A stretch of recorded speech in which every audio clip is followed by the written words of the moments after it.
Dr. Deuk here with one of my patients, Rob from Rob's Reef, who actually had a spinal fusion done, what, 15 years ago? 2007, and October of 07. And now it's 2021, about, 14, 15 years ago. And you came to me because you had back pain. Yep, I had really bad sciatica pain. Couldn't feel my left foot, kept having the numbness and really sharp pain to where I could not walk. So Dr. Deuk took a look at me, and we kind of exhausted all of our options with physical therapy, epidurals, everything we could possibly do to avoid surgery, but it was just the inevitable.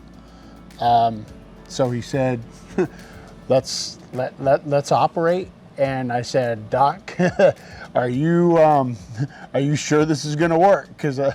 And he's like, let me do the surgery. I know it's gonna work.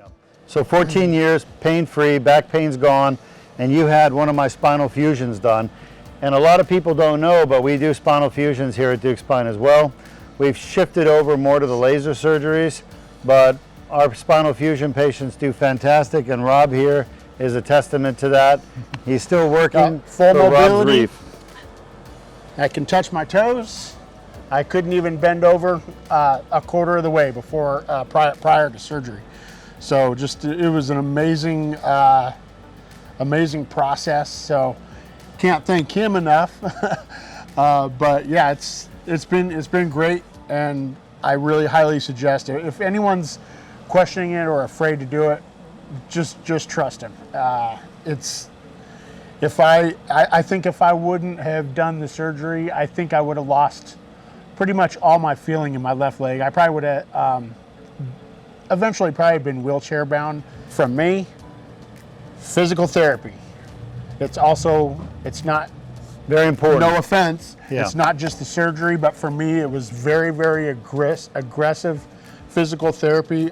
Dr. Schrump was my PT doctor, and it was just, she kept saying, do you want to go harder? You want to go hard? I'm like, let's do it. And within 6 months after my surgery, I think I was back to 100%. That's awesome. And now here you are, you run your own business. Yep. Rob's Reef, you install saltwater aquariums, maintain saltwater aquariums, and grow coral. Yep. Thanks for sharing your story. All right, thank you.